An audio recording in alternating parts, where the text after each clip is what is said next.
বিসমিল্লাহির রহমানির রহিম। Hello everyone, আসসালামু আলাইকুম। কেমন আছেন সবাই? আশা করি আপনারা অনেক ভালো আছেন। আমিও আলহামদুলিল্লাহ আপনাদের দোয়ায় অনেক ভালো আছি। বরাবরের মতো আবারও নতুন একটা ভিডিও নিয়ে হাজির হয়ে গেলাম। আমি সুমি, কুমিল্লা জেলা থেকে। ঘুম থেকে উঠে বাচ্চাকে মক্তবে পাঠিয়ে আমি এদিক দিয়ে নাস্তা বানাতে চলে এসেছি। এর মধ্যে মেয়েকেও ঘুম থেকে উঠিয়ে দিয়েছি পড়তে বসার জন্য। মেয়ে প্রতিদিনই 5টা 5:30 বাজে উঠে পড়তে বসে। তো ছেলে মেয়েকে দুজনকে দুই জায়গায় মানে পড়ার জন্য পাঠিয়ে তারপরে আমি এদিক দিয়ে নাস্তা বানাতে চলে এসেছি। তো প্রথমে আমি আটাগুলা ভালো করে গরম পানি দিয়ে গুলে নিয়েছি। আর রুটিগুলো আমি চর্বি দিয়ে ভেজে নিতেছি, কারণ আমার ছেলে চর্বির রুটি অনেক পছন্দ করে। ওকে একটু ক্রিস্পি করে ভেজে দেওয়ার জন্য প্রায়ই বায়না করে। তো আমি রেগুলার দেই না, মাঝে মাঝে দেই, কারণ রেগুলার খাওয়াটাও আসলে ঠিক হবে না। তো ছেলে মেয়েকে নাস্তা খাইয়ে স্কুলে পাঠিয়ে আমি এদিক দিয়ে নাস্তা খেতে বসে পড়েছি। আর মেয়ের নাস্তা ডিম সিদ্ধ আর ফ্রুট দিয়েছিলাম। আজকে মেয়ে চর্বি রুটি খায়নি। তো আমার নাস্তা একটুখানি চর্বি রুটি ছিল, ওইটা খাইছি, আর একটা সাদা রুটি খেয়েছি। আর এখানে ইলিশ শুটকির ভর্তা ছিল। আমার আবার ইলিশ শুটকির ভর্তা দিয়ে রুটি খেতে অনেক ভালো লাগে। এক একজনের পছন্দ এক এক রকম। ডিম পোচ দিয়ে রুটি খেতে আমার একটুও ভালো লাগে না, আমার তেমন বেশি পছন্দ না। তারপরও মাঝে মাঝে খেতে হয়, কিন্তু ইলিশ শুটকির ভর্তা দিয়ে আমার রুটি খেতে বেশ ভালো লাগে। তো বাচ্চাদেরকে আমি স্কুলে পাঠিয়ে দিয়ে চলে আসলাম এখানে রুম গুছাতে। আমি পুরান চাদরটা উঠিয়ে নিয়েছি।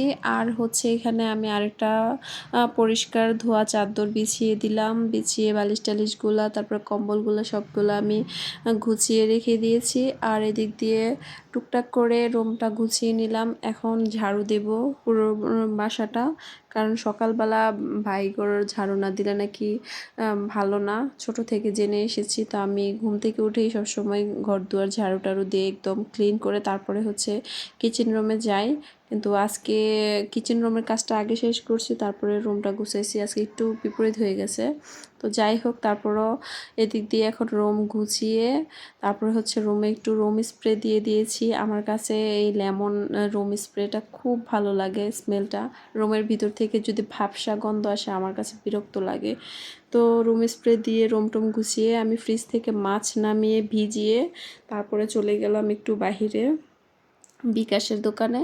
তো বিকাশের দোকান থেকে গিয়ে আমি আমার হাজব্যান্ড টাকা পাঠিয়েছে, আমি টাকাগুলা উঠাতে চলে গেছি। তো ওইখান থেকে টাকাটা উঠিয়ে তারপরে একটু টুকিটাকি বাজারের প্রয়োজন ছিল, সেগুলা করে তারপরে বাজারে থেকে বাসায় এসেছি। কারণ বারবার তো আর বাসা থেকে বের হওয়া যায় না। তো চিন্তা করি যে যখনই বের হই, একটা কাজ বের হলো, বাকি কাজগুলা একেবারে শেষ করে আসতে। কারণ বারবার বের হতে হলে ঝামেলা হয়, কারণ বোখরা পড়ো, তারপরে মানে সব কিছু মিলিয়ে ঝিলিয়ে প্যারা লাগে। তো বাসার কাজগুলোও আবার বাকি রয়েছে, যেমন ঘর দুয়ার গুছাই গেছি, কিন্তু রান্না বান্না করা বাকি রয়েছে। তো রান্না বান্না করবো। এদিক দিয়ে আবার আজকে প্রচুর রোদ উঠেছে আকাশের মধ্যে। তো চিন্তা করলাম যে একটা কম্বল আছে একটু ময়লা হয়ে গেছে, তো ওইটা আজকে ধুয়ে দিব। তো এই রুমটাও একটু গুছিয়ে নিতেছি, মানে আমার মেয়ের রুমটা, এটা গুছানো ছিল, শুধু চাদরটা একটু বটে আছে, সেটা টান দিয়ে তারপরে গুছিয়ে নিলাম। আর দেখেন বাহিরে রোদ একদম চকচক করতেছে, বাহিরে সব কিছু এইরকম মানে কড়া রোদ উঠেছে, প্রচুর গরম বাহিরে। আর 1 মাস বৃষ্টি হওয়ার পরে আজকে 2 দিন ধরে ভালোই রোদ উঠে। যে যাই বলুক, আমার কাছে এখন রোদই ভালো লাগে। রোদ থাকলে সব কিছুই ঝলঝল করে। আর বৃষ্টিতে কাপড় চোপড় স্যাঁতস্যাঁতে হয়ে থাকে, বাইরে প্যাক কাদা, মানে সব কিছু মিলিয়ে ঝিলে জাস্ট বিরক্ত লাগে। সেজন্য আমার কাছে বৃষ্টি একেবারেই ভালো লাগে না, রোদ এখন ভালো লাগে। একটা সময় ছিল যে বৃষ্টি ভালো লাগতো। এটাকে বলে যে বয়সে বয়সে নাকি মানুষের পছন্দ চেঞ্জ হয়। হয়তো বা এখন আমি আমার নিজের দিক দিয়ে বুঝি। তো আমি এদিক দিয়ে হচ্ছে ড্রেসিং টেবিলটা গুছিয়ে নিতেছি। আর দেখেন আজকে আপনাদের সাথে একটা জিনিস শেয়ার করব। অনেক আপুদের উপকারী হতে আসতে পারে, যে আপুদের হাজব্যান্ড দেশের বাহিরে আছে, তারা এই সাবানটা বাহির থেকে আনাবেন। আমার হাজব্যান্ড সৌদি আরব আছে, দেন আমার ভাইও সৌদি আরব আছে। আমার হাজব্যান্ড আসার সময় 6টা এনেছিল, শেষ হয়েছে। তো এখন আমার ভাইয়ের কাছ থেকে লোক আসছে, অত বেশি দিতে পারে নাই, তো আমার জন্য একটা সাবান দিয়ে দিয়েছে।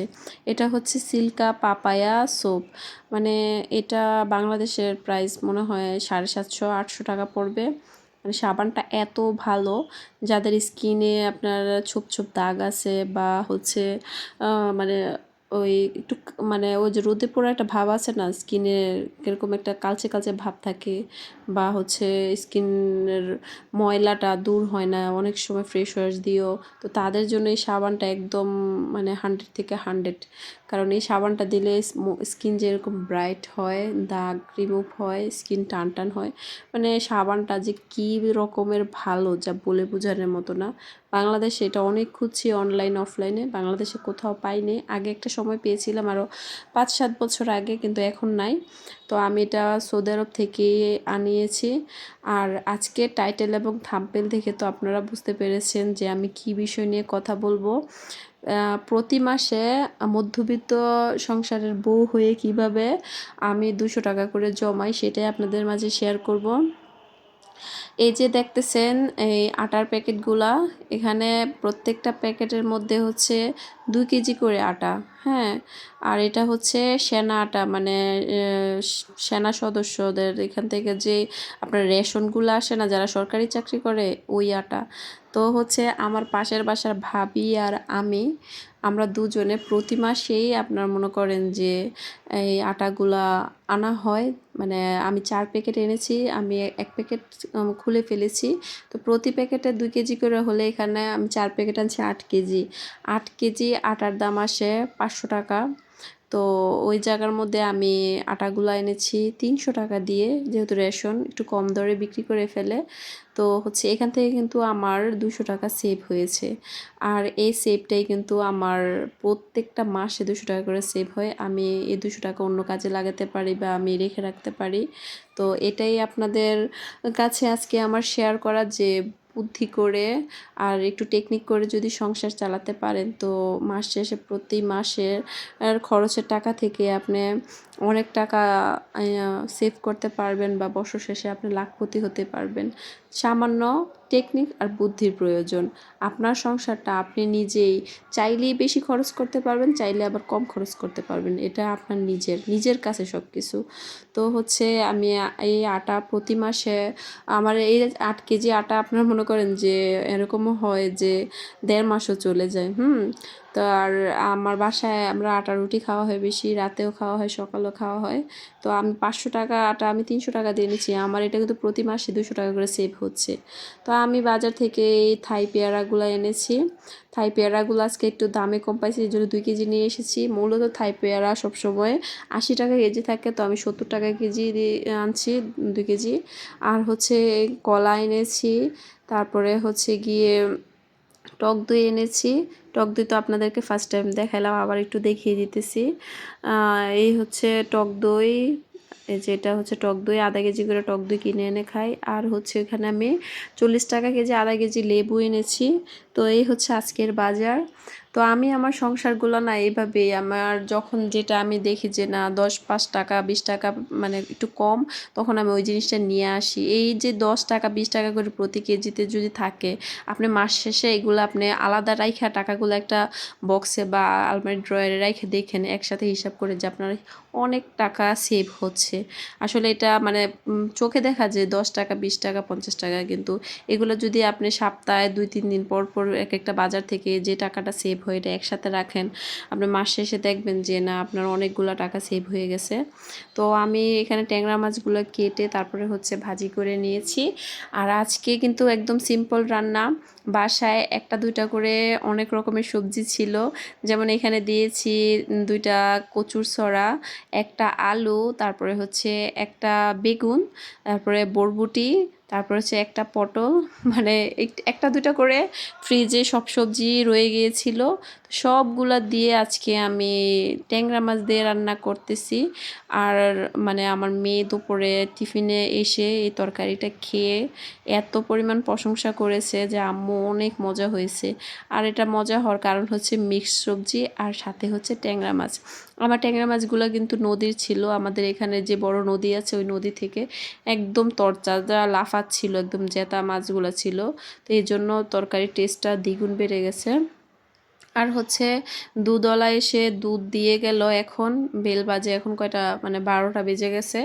এই টাইমে এসে দুধ দিয়ে গেছে, উনি আবার দুধটা একটু লেট করে দেয়। তারপর ওনার কাছ থেকে দুধ রোজ করে রেখেছি, কারণ প্রতিদিন প্রতিদিন তো আর বাজার থেকে আনা সম্ভব না। আর বাচ্চারা যেহেতু পড়াশোনা করে তাদের মেধা বিকাশের জন্য দুধটা প্রয়োজনীয়।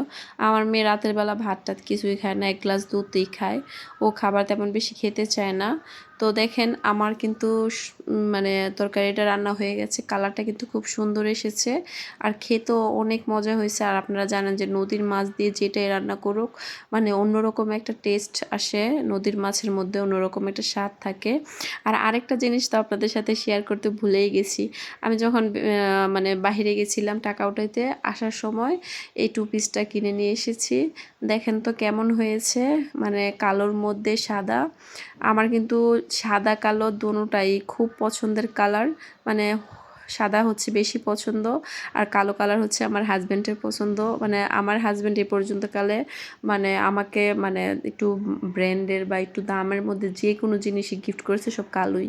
একটা শাড়ি আমার জন্য বানিয়ে এনেছিল ইন্ডিয়া থেকে, তখনকার আমলে আমার মেয়ে যখন হয়েছে, আজ থেকে 14 বছর আগে, তখন এই 20,000 টাকা দিয়ে বানিয়ে আনছিল। তখনকার 20,000 টাকা তো এখন 50,000 টাকার সমান। তো তখনই 20,000 টাকা দিয়ে আমাকে একটা কালো শাড়ি এনে দিয়েছিল। ইনশাল্লাহ আপনাদেরকে কালো শাড়িটা আমি একদিন দেখাবো, আমার তখনকার আমলে 20,000 টাকার কেমন শাড়ি এনে দিয়েছে।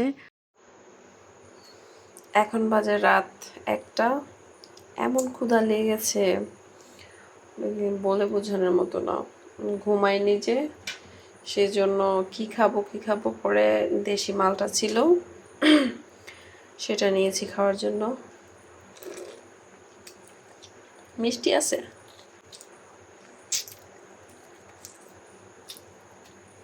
অনেক মিষ্টি। দেখেন এখানে খাইয়া চুকাগুলো ফালাইছি, এগুলো সকালবেলা পরিষ্কার করবো। অনেক ক্ষুধা লাগছে। তো হচ্ছে মালটাটাই পাইছি, ফ্রিজে ছিল, ঠান্ডা ঠান্ডা, ভাল লাগতেছিল।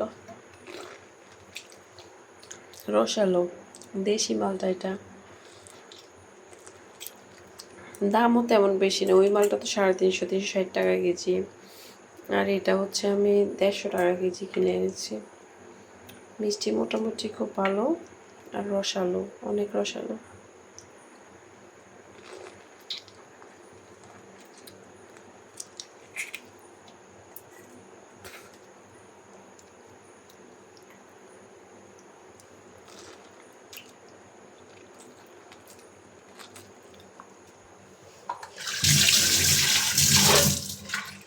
সকালবেলা এগুলো পরিষ্কার করবো, ঘুমিয়ে যাই।